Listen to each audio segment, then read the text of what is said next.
Muraho neza nanone, nitwa Dr. Gasangwa Patrick, nkaba ndi umuganga wita ku buzima bw'abagore n'abana. Muri ino video ndabasobanurira ikibazo benshi mwakunze kujya mumbaza, ati kuki bamwe babyara vuba abandi bagatinda kubyara cyane. Ni abagore batwite birumvikana. Muribaza impamvu kuki abagore batwite bamwe babyara vuba abandi bagatinda kubyara. Nongeye kubarebera impamvu nyayo ishobora gutuma ibyo bibaho. Ushobora kuba utwite bakakubwira ngo wararengeje, undi akabyara mbere y'ibyumweru 37, ese biterwa n'iki? Rero muri ino video turasesengura impamvu zishingiye ku mubiri, imitekerereze, imyitwarire ndetse n'imyiteguro yo kubyara. Ibi byose bifasha kumenya uko wagira reba yihuse idahutaza umubyeyi cyangwa se umwana. Reka mbere na byose ariko tubanze dusobanukirwe reba ni iki. Reba ubundi ni urugendo rugizwe n'ibice bitatu rwo kubyara.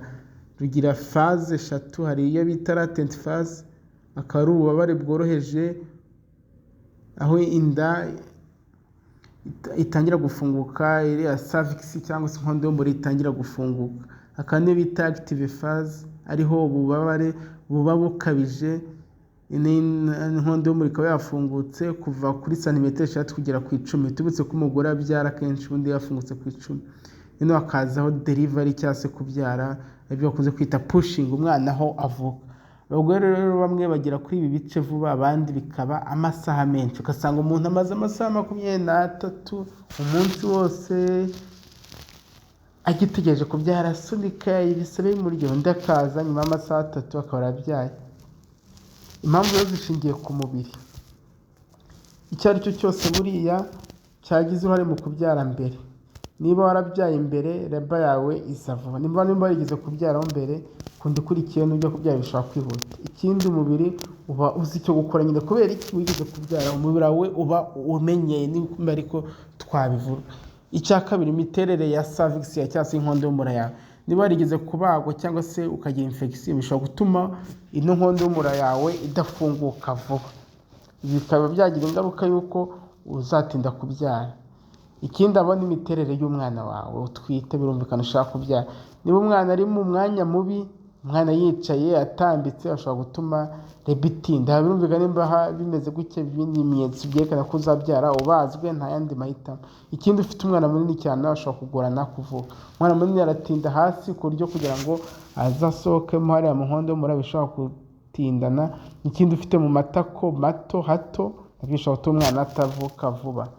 Hari n'impamvu yo zishingiye ku mitekerereze n'amarangamutima, stress no gutinya. Umutima wawe ufite ubwoba, umubiri urekura hormone zituma inkondo y'umura ifunguka, urakora. Ikindi hari cortisol nyinshi. Cortisol tuzi ko ari umusemburo wongera stress. Ino cortisol nyinshi rero iyo yabaye nyinshi kubera wagize ubwoba cyangwa se wagize stress, izagabanya contraction cyangwa se uburyo nyababyeyi igenda yisunika kugira ngo umwana abashe gusohoka. Ikindi hari ukwiheba cyangwa se guhangayika. Ibi bihungabanya oxytocin ishinzwe contraction, wa musemburo ushinzwe kwikontracta cyangwa se kugenda nyababyeyi isunika.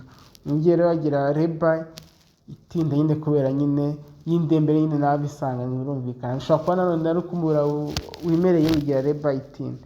Ikindi kwizera bike. Umubiri ukorana n'ibyo utekereza, kwizera birafasha. Wowe shyiremo ko biraza bikihuta. Hari n'impamvu rero zishingiye ku myitwarire n'imyiteguro. Hari ugukora imyitozo mbere yo kubyara, kugenda, kugorora umugongo, gukora yoga ku bagore batwite bifasha umwana kumanuka neza akajya hasi. N'abatabikora bagira reba y'igihe, naho nyine abadakora bino uzasanga bigira reba itinda nyine kwa kundi ugasanga yatinze ku nda. Uko wafungura umwingo w'inda, hari abyita umwingo w'inda ariko ubundi ni inkondo y'umura vuba. Ese hari icyo wakora kugira ngo iriya nkondo y'umura ifunguke vuba? Ari ukwicara neza, the crane position. Mpamvu uzabona iyo byanze muganga kuvuga ngo icara sutarara. Hari massage yo ku mugongo, hari kunywa amazi menshi. Impamvu umuntu ari kunda tumuhe ibyo kunywa bihagije, guhumeka buhoro buhoro no guseka. Guhumeka buhoro wunjiza kuka gake, kwishima nabyo birafasha.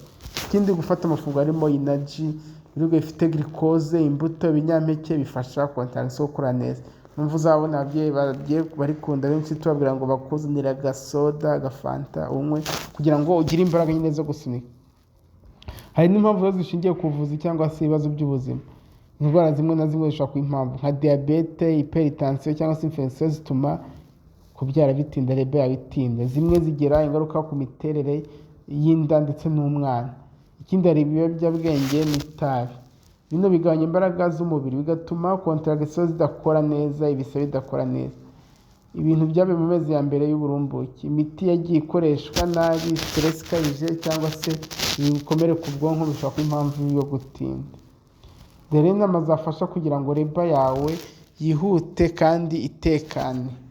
Kora imyitozo yoroheje kuva ku mezi 6 kugera ku mezi 9. Soma umenye ko reba ikorwa, ube witeguye, irinde stress, subiza ubwoba inyuma nyine uko ushoboye, tegura aho uzabyarira hakiri kare, jya wihitiramo umwanya wicaramo nuko usinzira, saba umufasha wawe cyangwa umujyanama kukuba hafi birumvikana. Ikindi fata ibiryo bikize kuri energy, ibiryo byoroheje byoroshya reba.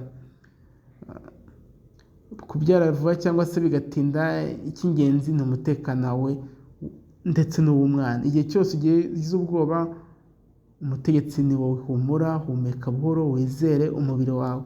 Nitwa rero Dr. Gasangwa Patrick, ndagushimiye kuba urebye iyi video.